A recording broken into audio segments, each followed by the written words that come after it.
Well, welcome everybody. How's everyone doing this afternoon?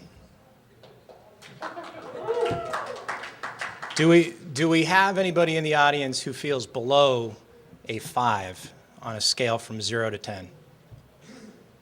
Late night last night, huh? Stand up real quick.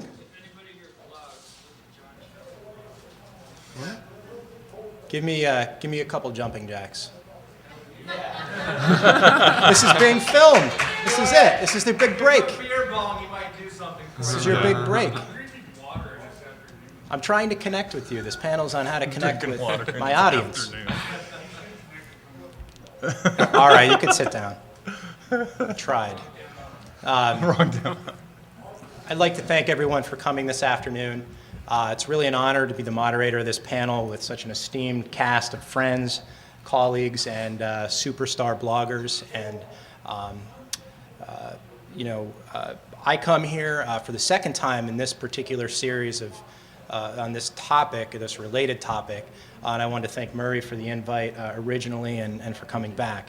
For those of you that don't know me, I founded a company called Pepper Jam about 10 or 11 years ago. Started out as an affiliate marketer, became an OPM, then I launched a full-service agency in 2004, launched an affiliate network called Pepper Jam Network in 2008, and I successfully sold that company last year to a publicly traded company by the name of GSI Commerce. Also have a book that's available at the Barnes & Noble bookstore on search engine optimization. And again, I'll serve as your moderator. So just share the structure of today's panel. We're going to start by allowing each of the panelists to provide an intro, sort of a background intro on themselves. And then we're going to dive into some moderated questions, and then I'm going to open it up to you guys so that you know you're in the right session. This is how bloggers can successfully connect with audiences. It'll include advice and tips for bloggers to increase their success in connecting with audiences, and at the same time making them more appealing to advertisers and increase revenue. So without further ado, let's just go through some introductions. Murray. So I'm Murray Newlands. I run the Affiliate Heat affiliate network. I also run a social media marketing conference series happening in the UK, the US, and in Paris. I also blog at murraynewlands.com, inboundmarketingblog.co.uk, and wordofmouthmarketingblog.com. I do social media consultancy for a number of companies, both here in the US as well as in the UK. I'm a judge on the Bees Awards, which is an international social media awards coming up in September. And I've got a book on social media coming out in the spring. That's me. That's it. Hey guys, I'm Eric Schechter. I do the social media for ClickBooth. We're an exclusive CPA network.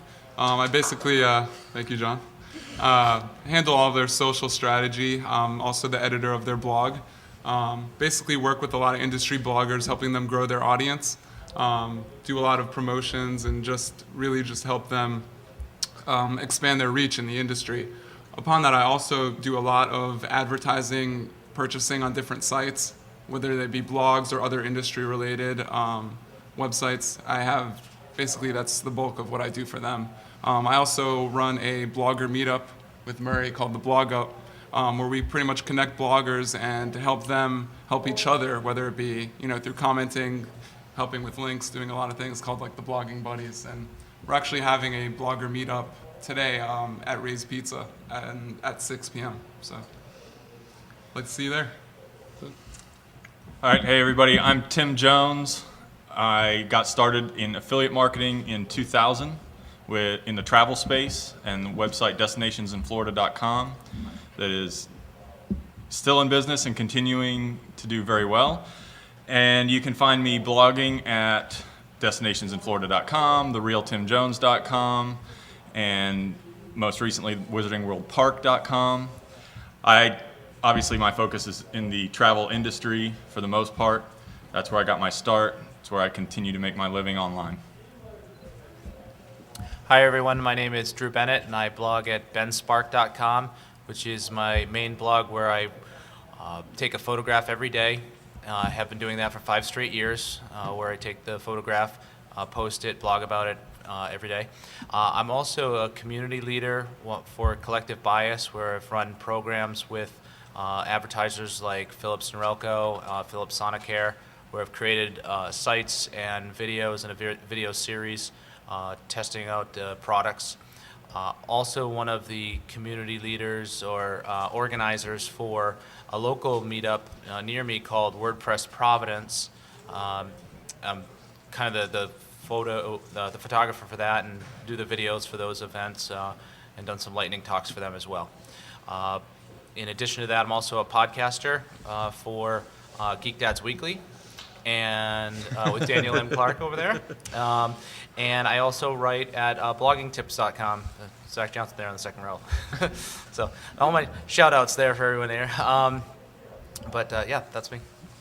So all right, let's get started. So there's really 2 parts that we want to accomplish today. One, what kind of advice and tips can the panelists provide you on how to better engage with your audience on your blog? And we're going to have a series of questions on that. I'm hoping you guys will ask questions as well later on. And then the second is, how can we as bloggers become more attractive to advertisers? What are some of the tips and strategies? And we're going to go through that. But let's jump in. First, how can we become more engaged with our audience? So what are some tips for improving engagement and connecting? Basic question with your blog readers. So one of the things which I did, which went really well and got a lot of connection, is that to enable people to connect with you, to give them things that can connect with you. I set up a badge for the blog that people could download and install on their blog and send in photos about themselves, and actually wrote about that, wrote about engagement. And through writing about engagement and actually giving them that facility to engage, that made them engage, because lots of people were saying, I read your blog, but I don't know how to connect. So just offering them the opportunity and giving them a mechanism, and then describing how to use the mechanism if they want to engage. That was great. Also running competitions, asking them to create videos, create content, and send that in. And that gave them the opportunity to be featured in the site and therefore feel part of it. Mm-hmm. Another thing which I did was to interview people within the industry. And lots of the people who were reading the site were also people who might be featured on the site. So actually featuring them, giving them an opportunity to shine. If you give other people the opportunity to shine and have exposure, that means that they can see other readers getting featured, and they're more likely to engage with a site which is engaging with the readership. Very cool. Eric, you're looking at it from a different perspective, because you're ultimately looking for bloggers who successfully engage with their audiences. So what are some of the things you're looking in some of the folks that you pay on a monthly basis to have presence for your company? What are some of the things you're looking for? I really look for people that are engaging their audience in multiple ways other than just post. There's a lot of bloggers out there that have very successful newsletters that they do things with that we can also be a part of. Doing things like Ustream videos where we're sponsoring those and facilitating great conversations around the brand that's just not physical posts. Doing other things like meeting up with events, engaging with your readers offline as well as online, I think is huge. A lot of people, John Chow does a lot of .com foes where he connects with audiences that are around him when he goes to different places. Wait, is John Chow in the room? Is he?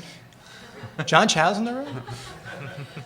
Just doing a lot of things other than just trying to engage with their posts. People that have are just spreading themselves wide and doing a lot of things in the affiliate community or any of the industry community is something that is very important. So I'm going to leapfrog over to Drew Bennett, because I'm curious, how do you, with your blog where you're actually posting photos of yourself or on a daily basis, that seems to me to be an incredibly creative way of getting people to come back to your blog to see what's new. So what are some tips from your perspective for engaging your audience more? Well, for engaging my audience more, with the photos, I've started to add information about how I took the photo, why I took the photo, and trying to get to more people who are interested in photography itself to take a look at the site and leave me feedback on the photos that I do. So they, how would you have cropped this, or how does this look? What speed would you have shot this with?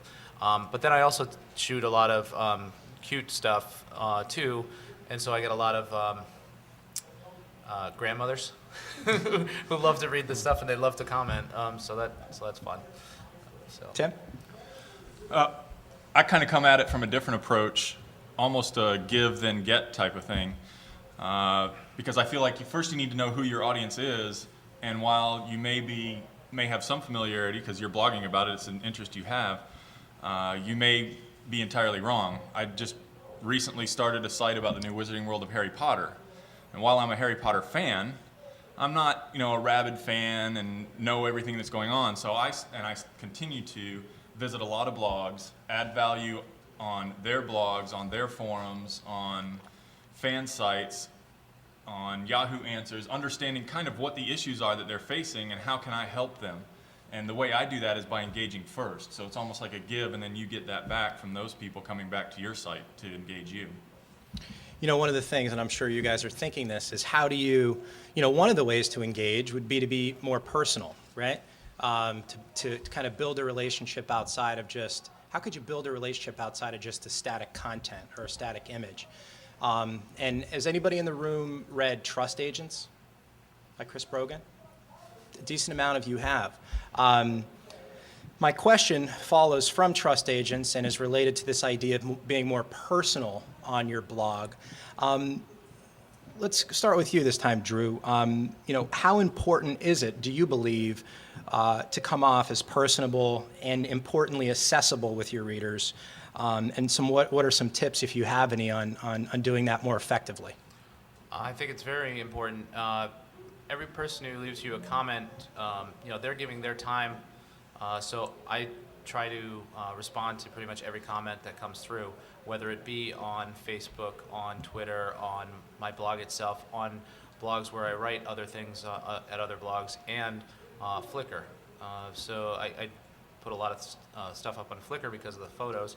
I actually post my photos in 5 different places with links all coming back to the main post that I write, and try to engage people in all those different areas and draw them back to the main blog. So. Any of the other panelists, anything that you do to share your personal life or your personal vision for things? So for me, I went to a meetup about 2 years ago by a blog that was doing really well. It was based in London. It was centered around London. And what they said, one of the key things that they started to do that was really successful was that annually they had a meetup for the readers. And that's, so 6 months ago, 6 months ago, it took me a while to do it, but I started a meetup for the London Blog Club. And that really took off. It gave me a great connection with lots of my UK readers. But then also it meant that I created videos, created content with those individuals. That enabled people to actually associate with me, and they could see that interaction. And to a certain extent, obviously, lots of your readers you could never meet in real life, but the fact that they see you interacting with a proportion of your readership makes them much more likely to interact. And also, obviously, if you're running a blog, normally you have a Twitter account with it, and people are much more likely to interact with you on a one-to-one basis through Twitter or through Facebook. So although you could say, well, is that interaction for the blog? Actually, it is, because it's interaction with the readership of the blog, and that's a much easier way for them to interact. So find out the mediums where your audience of your blog are likely to interact really easily, and then to interact within that medium with the readership of your blog. Very cool. And actually, over lunch, I learned that Tim, you actually created some videos. You share it with the audience? Well, that was just, we were talking about my experience with P90X. I decided to share that experience with an audience online about what it was like to go through that exercise program. So I created a feedback video every day about how that experience was going, how much weight I was losing, and things like that. And that created almost its own community on YouTube. And it's something I don't think a lot of people think about is that every site you're on that you create a membership profile for is another new community for you to engage your audience. And I mean, obviously it's important that that always funnels back to your main site, but don't forget that that's part of your audience too. That's another opportunity for you to engage with that group. Brilliant. Real quick, what are some tips for increasing comments? That's one way of measuring interaction on your website, is through comments. Are there any tips that you guys have for how to increase that?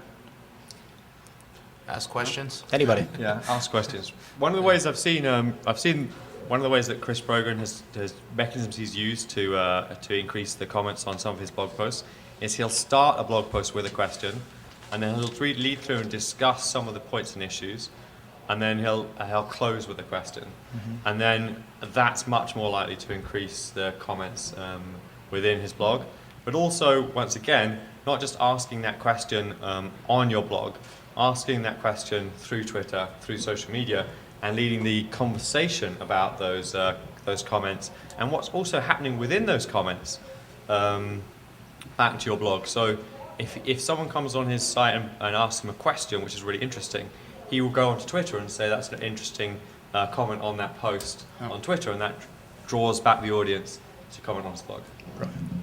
I was also going to say, doing the same thing is, when people are responding in comments on your blog, leaving open-ended questions as well, furthering the conversation that way. Having threaded comments as well is a great way to keep it going, just keep the conversation alive. Using things like Discuss, which spreads out the message across a lot of other places, is a great way to do that as well.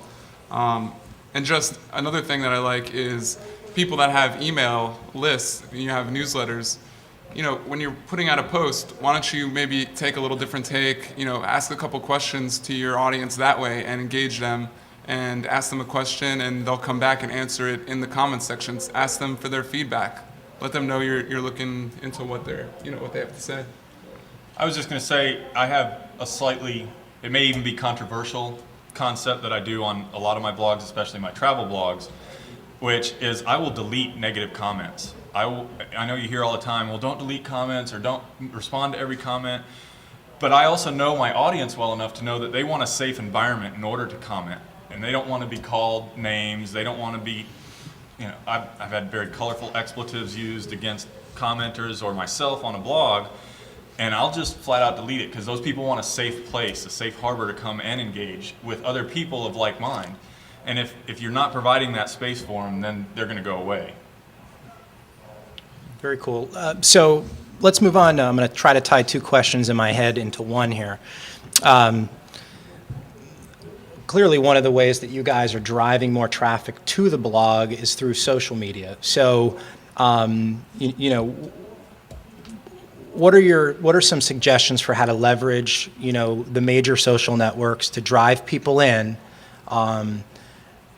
Is there an over-reliance on the major social networks like Facebook and Twitter, or are there some low-hanging fruit that you guys could offer?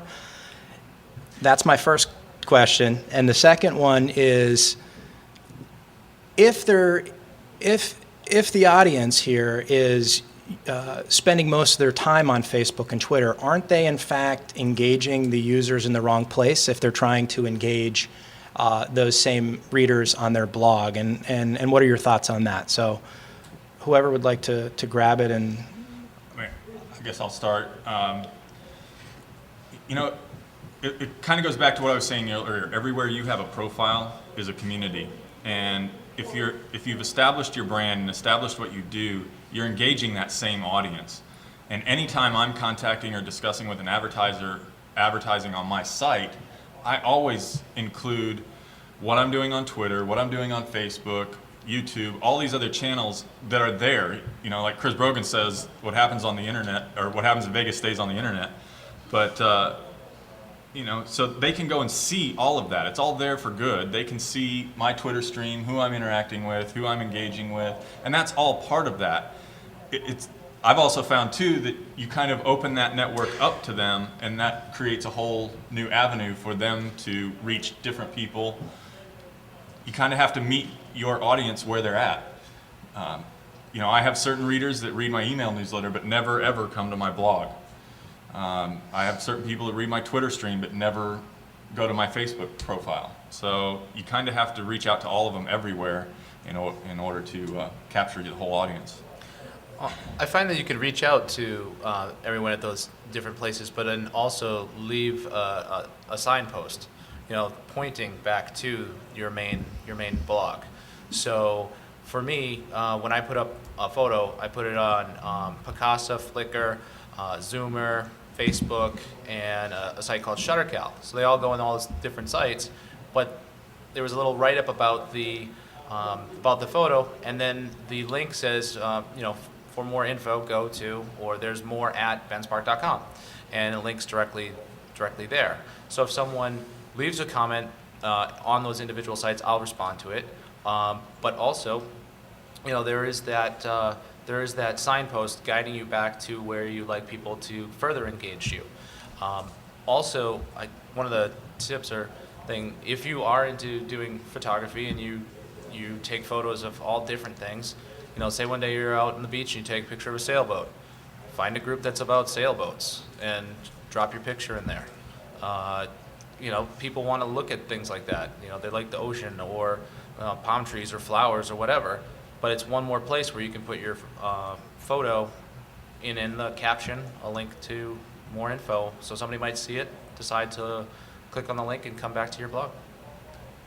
And I think too, we talked about maybe an over-reliance on Twitter and Facebook, but there are other places that you can engage with your community. I mean, those are, the pristine places, but, things like different forums that are out there that relate to your niche, spending time finding people that are interested in that, doing guest posts on related blogs are so big. I can't tell you how much traffic I've gotten to the ClickBooth blog just by doing great guest posts on other related blogs and then engaging with their audience in the comments section. Doing things like that, commenting on other, related blogs. If there's some people in the industry, I think his name's like Profit Addiction or whatever. He's the first comment on every single industry blog there is. Right when there's a post, he's the first one to engage. And he's gotten so much traffic just by doing that. It's unbelievable. So really looking for different ways other than Twitter and Facebook, obviously using those, but just thinking outside the box and finding other ways to generate traffic, I think is important. Well, you guys are all entrepreneurs, so one of the things you're trying to do is make your blogs more appealing. Not you, Eric, because you're looking for these guys, but the bloggers making your site more appealing to advertisers. So, Murray, what are some tips for making your blog more appealing? I think we're trying to understand what the advertisers are looking for. One of the easy ways I found to connect with advertisers is to, if you're writing about something that you're passionate about, write about both find out the potential advertisers and write about the potential advertisers and their competitors. That will mean that there's a conversation and there's content around that advertising medium, and they will want to engage with your readership because you're writing about that particular topic and those particular subjects. And that's a great way. And then also you can reach out to the advertiser and ask for an interview, ask them their opinion about information. And that's an easy way to actually engage with people without directly asking for advertising, but it's a way of engaging with them and in bringing them into the conversation. Often that way you can get additional information that no one else has. And that way it's another way of building readership at the same time as connecting with advertisers. Great. Something I mentioned earlier when we were talking is providing more value to your advertisers. There's a lot more, you can provide a lot more to an advertiser than just a link or a banner on your page. Like Murray was saying, I tend to think more of advertiser spotlight posts or one thing I really like is video. I'm big on online video, so I think, I could utilize their service or utilize their product, do a video about it or interview them, visit their property, and you're highlighting it in a different area, a different community, and providing more value to them than just throwing up a banner on the site. And I think, advertisers look at that and say, wow, I'm getting more for my money than just a link. Just to follow up on that, and Eric, then you could give your perspective from what you're looking for. But Tim, that sounds like an indirect attempt to bring on a new advertiser. Are you also picking up the phone and saying, I have this blog and I'd like you to advertise? We have gone that route. Typically, it's mainly digital, email, contact. But to me, I've found phone and direct contact to be a better closer. If you have somebody that's hesitant, they aren't quite sure, they don't feel like they're going to get what they need, it does a little something. I tend to be more face-to-face than phone, but I'll go meet with them or talk to them on the phone, and it tends to close the sale a little easier. So Eric, from your perspective, what are the things that you're looking for in a blogger and or a blog that would make you plunk down a couple $1,000s a month for placement? Right. Well, one thing I just want to feed off of Tim as far as offering other opportunities for advertisers to advertise besides display, because for some advertisers it simply doesn't work. I mean, there's times where being on ClickBooth, we used to do a lot of banner stuff, but we hadn't seen much of a return. Sometimes it's good for people that want eyeballs, but people that want leads or sales, it might not be the best route. So showcase that on your blog. Let them know what else you can do for them. I think is great. It's definitely appealing. If you're still growing your site and you don't have advertisers approaching or you're finding it hard, throw up some, other banner advertisements that are in your niche. Make it look like people are, interested in advertising on your site. That attracts it. Fake it till you make it. Just, put that out there. I think another thing is having your social proof out there. Whether it's working on your, Alexa rank or showing your RSS, feed subscriber, or your Technorati score or whatever. A lot of those may be faulty, but it's something that a lot of advertisers still really look at and use as a basis for advertising on blogs. Another thing I would say is really just constantly staying on topic and being consistent in the content that you're writing is something that is very important. So that's a lot of things. Some of the major things I'm definitely looking for. That's great. That's great. And actually, from your perspective, that really answers the question. Appreciate that. What for the bloggers? How do you guys look at the difference between blogging on broad topics versus niche topics? Do you think there's more opportunities out there to attract advertisers by blogging more broadly, or by focusing on a specific niche? We'll start with Drew. Well, my blog is pretty much all over, so I don't focus tightly on any niche. And so for me, I feel it gives me the freedom to write about whatever I want. So it's basically a lifestyle blog where I can write about whatever I feel like. So if there is a project that's happening for me, I will look for an advertiser or a sponsor, a product sponsor, something like that. In July, did a kayaking trip, and one of the things I do is I videotape while kayaking. So I found a company that has a digital video camera, HD digital video camera that's waterproof. It's a Kodak PlaySport, and I contacted Kodak and asked if they'd be a sponsor. And here I have this little video series called The Wired Kayaker, and I just take the camera out and shoot the video and put their info at the end. This was shot on a Kodak PlaySport camera. I'll talk about the camera within the course of the video. But then I also follow up with the advertisers, say, here's how much traffic this got. I'll bring it back to them and let them know. I sent out these tweets. This was the response. If somebody engaged, here are the comments. So I think advertisers, they're looking for numbers too. So when you're approaching them as well, have a pitch in mind that has some numbers. Know your readership and know how many people come to your blog, and look at just some basic analytics, because and don't inflate them because they can find them. So just be upfront. This is where that info is going to be. I'm going to have videos up on YouTube or Facebook or different places. So this is the value you're going to get. Anyone else want to share? Yeah, I just wanted to add on the broad versus tight niche discussion. I think, again, it comes back to knowing your audience and understanding what it is you're selling and to whom and things like that. I think you could make just as much money with a very tight niche, but with a rabid fan base that likes to spend money, being consistent, speaking to that fan base. I mean, having been in the Disney market since 2000, you're talking, there are Disney fans that are absolutely insane and will spend crazy amounts of money, and it can be a very tight niched area and still make just as much money with advertisers that are trying to target that group for leads and sales as you would if you have a big broad personal blog. But again, that all goes back to what is your audience? What are they willing to do? And what are your advertisers looking for? If they want to target that niche, you could easily make some good money with those advertisers. Excellent. We're about to go into the audience for questions. You guys have any more comments on anything, or should we dive into the audience? Let's go with the audience. Alrighty.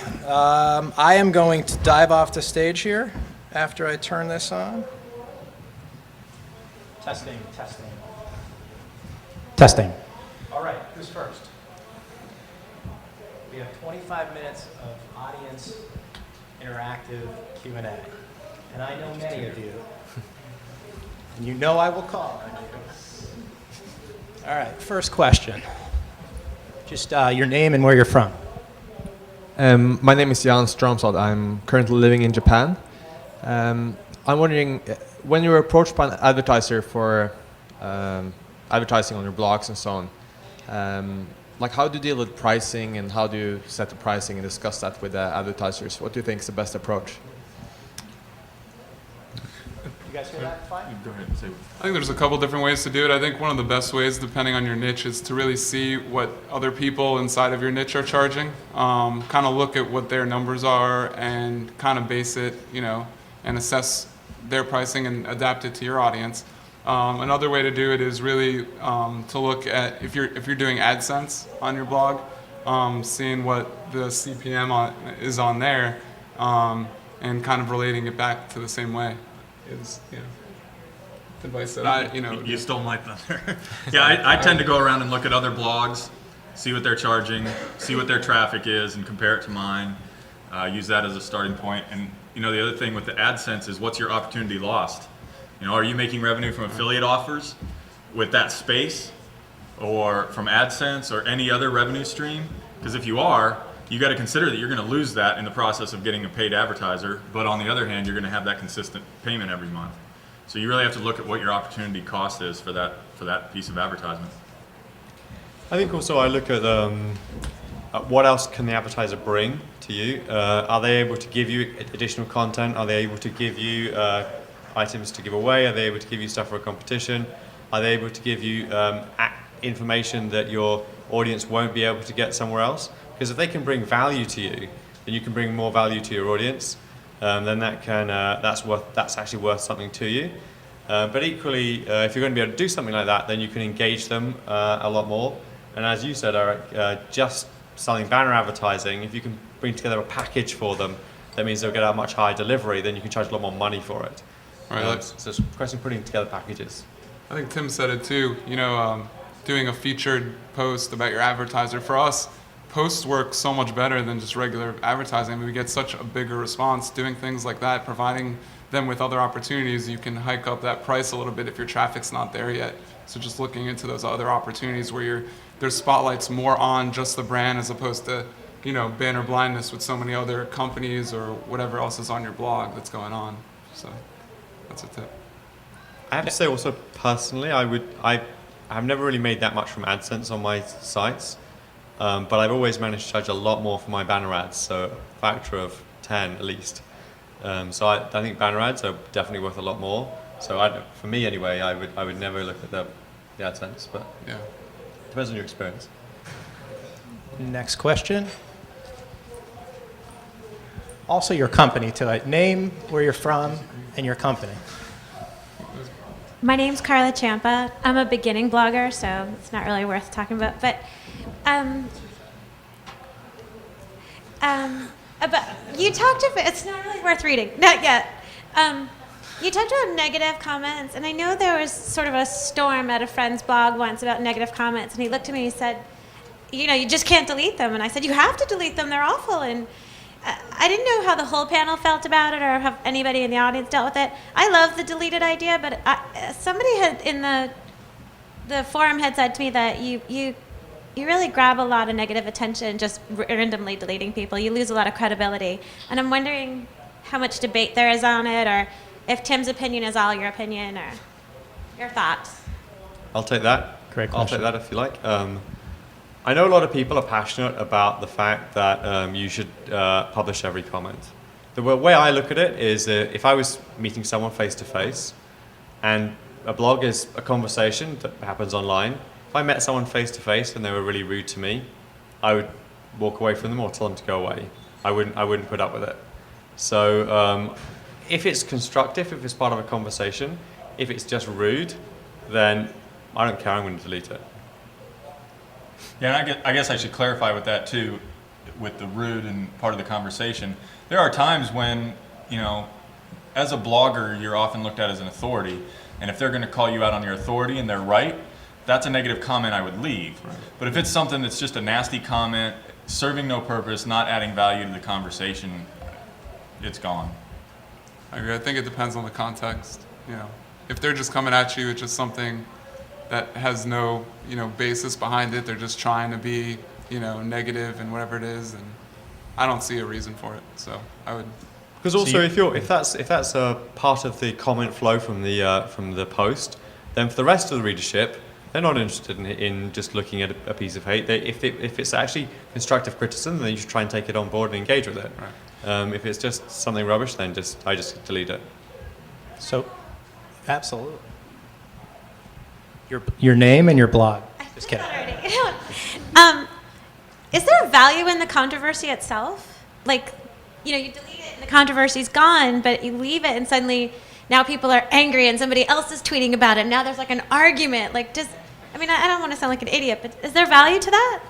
Yeah, I was just going to say, to follow up with that remember I prefaced with that comment with know your audience.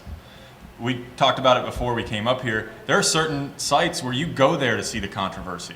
That's what the blog is about. That's what your audience is about. Then you want that controversy there and you leave them there. Like I said, I know my audience, they want a safe place to come and have a good discussion, so I don't allow that to go on. But you have to, it starts with knowing who your audience is. Your audience is more like family-centric. Exactly. Yeah. And the other thing is you could control the comments on your own blog, but if you decide to engage on someone else's, I've had a few controversies in the course of my career, and there's nothing better than having someone who respects you come in and respond to that one commenter who said something that was offensive or whatever. You're less effective, at least I've been less effective trying to defend myself, but if you have somebody that comes in, and so to that point, you leave it, right? But I think it's a good question. Anybody want to take the position that it is completely unethical and I'm never going to follow you guys if you delete comments? Anybody in the audience want to go there? Or you think it's no free speech, none of that stuff? All right. Next question. Vlad? Actually, Vlad Zablotsky. You can find me at sageblogger.com and other places. But as far as the negative comments goes, sometimes they can lead you to a lawsuit too. So, and I had experience in that area. I can share with you maybe in private. But something that potentially I made $50 for an advertiser exploded into a lot of negative comments, costed me over $10,000 in legal fees. So. So I'm of the position that sometimes it's a good thing to delete comments that are not appropriate or sometimes angry, So. Next question. Some no-name guy in the front row. Your name, where you're from, where you're moving to, and your website. I'm John Chow from johnchow.com. Who? And I'm moving to Bellevue next month. All right. I sent out a Twitter tweet asking for questions to Eric. And this is the first time. And the number one question I got back was, why the hell is he up there and I'm not? But you don't have to answer that. But I do want to, you guys been talking about negative comment and deleting that. But I want to talk about deleting positive comment. You see, on my blog, I get an average of 50 comments per post. And a lot of those comments are just great posts. One line word, you're good, I like it. And I'll let you guys comment. Do you think it's okay for me to actually just delete those comments because they're just obviously trying to just get a backlink or get a link from my blog? So what's your thoughts on that? So I get a lot of comments like that, and I can't tell sometimes whether it's just somebody spamming or things like that. Like, oh, great picture, and they don't even like spell it right, so that goes right into spam. A lot of it just comes into spam because you look at the name and then you look at. I mean, I look at all the comments that come through. I don't automatically let them go on. I moderate my comments. There is a comment policy on each of my posts that say, you know, I have a right to moderate these. Spam won't be tolerated, and I go through, and if it's just something like that, and you can clearly tell it's not somebody who was really trying to engage at all, I don't put them up. So I actually get those a lot on the ClickBooth blog as well, and I usually consider most of those as spam. Even the ones that don't have a link, you just know that it has nothing to do with the post, or it's so broad. I mean, some bloggers can think, oh, it's a comment and it'll show up, you know, as, you know, social proof that people are commenting on my posts, but for me it provides no value, and I know it's pretty much spam, so I delete it. I could say what you guys just said. I mean, I don't see the value in it, but at the same time, I don't see the harm in it for the most part. So, but I mean, you're talking about 50 comments of posts. That's at a different level than I'm talking about on most of my sites. So. Are there things that you could do to reward good comments? Have you guys done anything personally? you could definitely reward good comments by if somebody has a really good comment, quote it out and write another post about it. You know, write a post that, you know, this person they had this to say about this particular aspect of the last post, and there's a site that I use called Cliply, CLP.ly, and basically you can highlight something and clip it, and it will attribute back to the person that made the comment, and it quickly does a quote and just pops it right into your site, free service, and just pulling that in and highlighting it. You know, do that every once in a while, and you'll see that, oh, this person actually does value the comments of their readership. So. I've actually, on one of my blogs, I have somebody who comments on almost every post and retweets almost every post that I do on that site.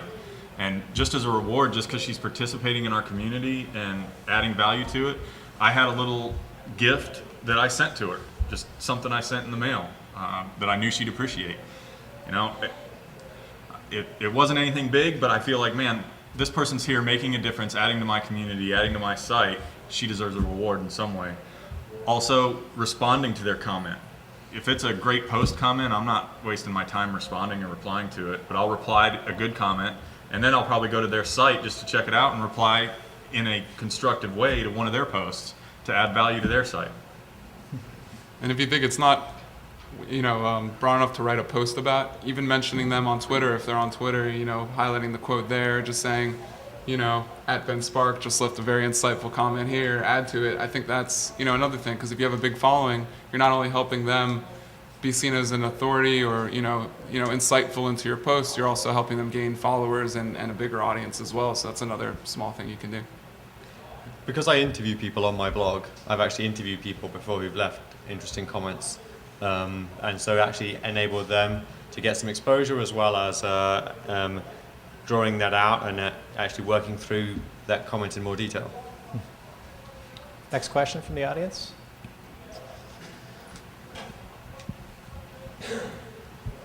Hi, my name's Richard. I'm from adventory.com. Do you guys spend time commenting on other blogs and tweeting in other blogs, and do you have some kind of schedule, or do you just sort of live your sites? Is it something that is just that's a part of you totally? So I do spend some time commenting on other blogs, and I also will retweet content. I found that where I do comment on other blogs, they're much more likely to comment back on my blog and engage, and also if I engage them in social media, they're much more likely to engage with my content too, my conversations. The other thing about sort of retweeting their content is that that draws that content into the communication flow of what I'm talking about, and so it's actually adding value to that conversation. And once again, where we look back at growing your community and growing the conversation that you're engaging in, if you think about it's your posts, but also that if you can bring in that other content, then you're actually expanding the communication that you're involved in, and that's much more likely to lead to engagement and also lead to advertisers being aware of you because they're probably also engaging with the other sites. I think retweeting is, retweeting other people's posts and whether they're in your industry or not, I think is very important. No one wants to just read your own post the whole time or just see you tweeting about your own things. I mean, I think the more you're sharing with your community other ways, people are going to see that, the authors of their posts as well. If they have big communities as well, there's chances are, they're going to, I scratch your back, you scratch mine. I think that's a great way to approach it. Like I said, that one dude who comments, he's almost the first commenter on every single blog. He wrote a post about how much traffic he gets. And, I think that's, an interesting strategy to take. You don't have to be the first, but just commenting and leaving insightful comments on other blogs are going to show that, you are an authority on that as well. And they're going to go back to your blog as well. And leave the link. A lot of people still don't leave their website link back to their site, but, it's definitely something you should do. I'm not a huge commenter. It's just hard for me to spend the time because I don't put great posts. If I'm going to leave a comment, I want to leave something that adds to the conversation. What I do for other people in a similar fashion is I try to participate in sharing communities like StumbleUpon, Dig, retweeting their content, putting it up on Facebook, because as a blogger, that's been very valuable to me. Anytime somebody stumbles something or digs it or retweets it, I end up getting a lot of traffic, a lot more audience, a lot more subscribers from those sites.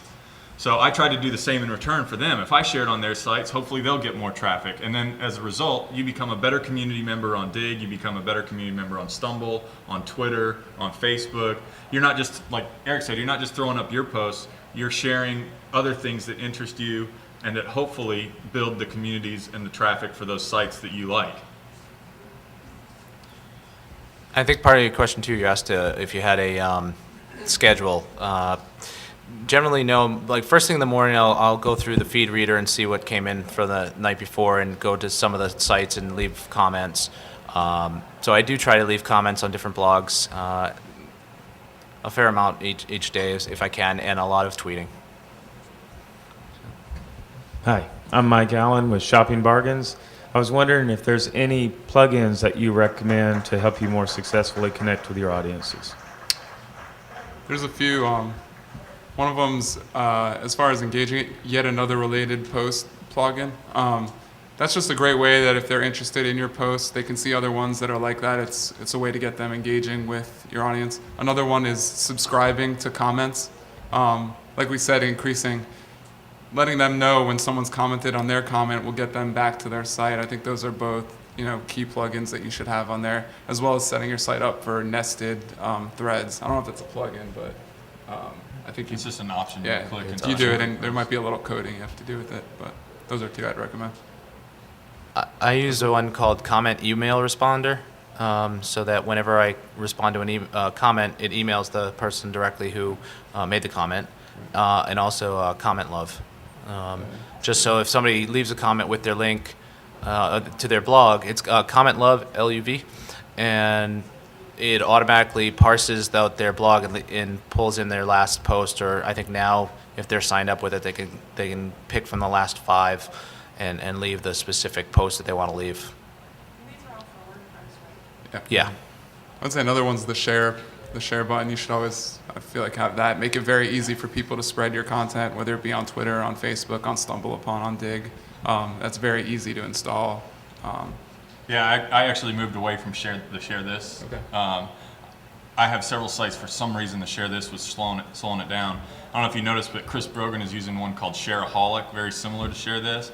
But the one thing I like about Shareaholic is it has a nice graphic that you can pick that encourages readers to share your blog posts. It'll say sharing is caring, or share the love, or it has lots of different options. But the idea is it's encouraging your readers to share your content in all these different sites. Another plugin Drew uses, Comment Love. I've always liked Discuss. It's been a great one for me. The one cool thing about Discuss is they integrate with other platforms, so you can even leave a video comment if you want to. I think Some readers would like to leave a video comment maybe. Gives them that option. Plus, for me, it's always helped me out with spam, but some people say the opposite with Discuss, so I don't know. I've just never had that problem with it. I'm not familiar with the plugin, with the name, but I know there's a comment plugin also where if they leave their email address when they leave the comment, it'll send them a verification for your email newsletter if you want also. There's also the same thing. You could be like, "Thank you for commenting on my blog." You know, it does a little bit of auto-responding. Right. So I think that's cool. Are you guys, when you post, is it automatically getting updated onto your fan page and onto LinkedIn and Twitter, right? Yeah. Is everybody doing that? That seems obvious.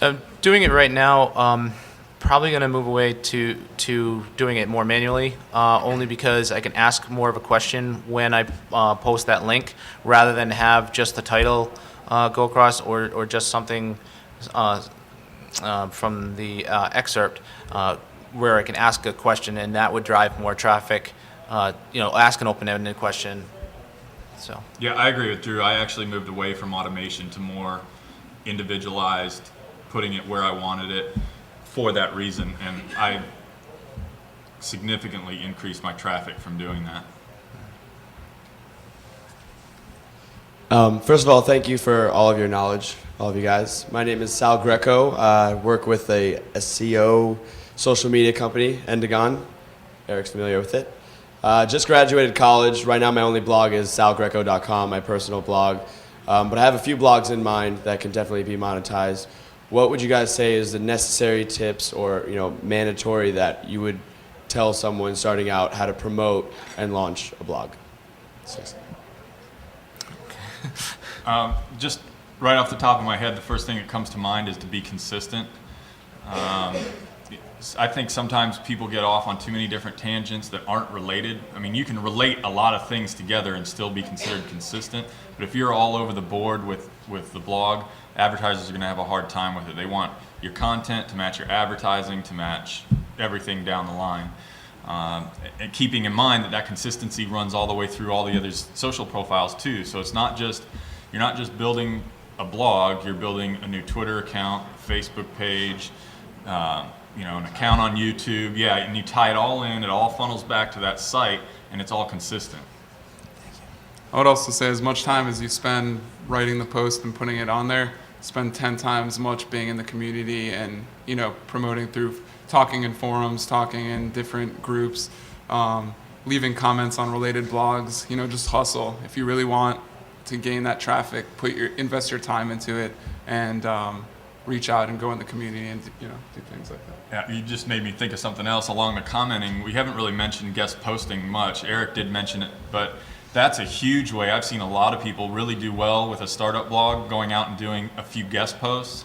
There's a lot of big bloggers out there that will take guest posts just because they don't have the time or the energy to do it. And that's a fantastic way to kind of lead into that launch and get people to know about you. And a trick with that is sometimes they won't even ask. They'll just send me something. And if it's a good post, I'll throw it up. Sometimes you... Yeah, as long as it relates to their industry and it's something that their audience would connect with, I'd say go for it. I would also say building up your newsletter. I thought about it, and then I read some of the stuff that John Chow had written about how it had increased the value and increased the readership of his blog. And putting up a newsletter with a pop-up collection for email addresses. A lot of people say that they don't like it, but it does dramatically increase the readership sign-up and gets you a lot more exposure, gives you another way to communicate with your audience. And also, once you have that email list, you're no longer reliant so much on Google, for example, for your traffic or on other social networks. You have your one-to-one communication mechanism with your audience. So building up your newsletter list is invaluable. Yeah, that's actually something I did right off the bat with my new Wizarding World site back in April that was huge. And now my subscriber list is really grown fast, but the other thing I did right off the bat was have a contest, and to get an entry into the contest you had to sign up for the newsletter. That was like the first month that I had the site up, and immediately grew that newsletter list, and that's been the primary source of revenue for that site, is through that newsletter list. the other thing Murray mentioned was the pop-ups. My email sign-ups more than tripled when I made it a pop-up rather than an inline sign-up for your newsletter. No, it's just It's like a light box. yeah, like a light box or a pop-up or something like that. And I was really scared to do it because I thought, man, people hate pop-ups. They're just going to click right off of it. So I tested it both ways, and I had more than triple the sign-ups with a pop-up than I did with having it in line, just sitting there on the sidebar. Another thing too is maybe giving them a reason to sign up. Obviously they'll do it, if they like your content, but offering some type of, incentivize, whether it's an ebook or, just something of value has definitely helped, along with the pop-up as well, from what I've seen. So Just to jump real quick, just to jump on that, what you're saying is I have an autoresponder set up called the Personal Branding Boot Camp. So when somebody signs up, they get this message once a week for a few weeks just about personal branding. So it gives an incentivized way to sign up for the email. The woman in the back has a blow dart, and she's about to blow it into my neck. So this will be the last time. This will be the last question. Hi, I'm Dan Sherman. We haven't done anything on technical stuff, so I wondered if you're all on WordPress, or is that just sort of a given, or what do you use? Yeah, we spent a lot of time on that in Vegas, and we kind of steered away from it. But yeah, we almost exclusively use WordPress. I was just going to continue with, a lot of people still use Blogger, but if you want advertisers on your site, you need to have a self-hosted WordPress domain, not even WordPress.com. Most of them will just ignore you entirely unless you do that. Then beyond that, there's lots of different options. I mean, there's Tumblr, there's some people use Drupal and things like that, or Joomla, but I've found, and I think everybody else up here can agree, that WordPress is by far the best platform for blogging. I was also going to say within WordPress, there's also certain themes like Thesis and other relevant ones that if you don't have a lot of technical knowledge, where you want to change colors or do a lot of SEO on the back end, it makes it a lot easier to implement. And with that, another plugin that I just thought about is the all-in-one SEO pack. I think that's great. It's really helped a lot with indexing and ranking, so that's one I would recommend.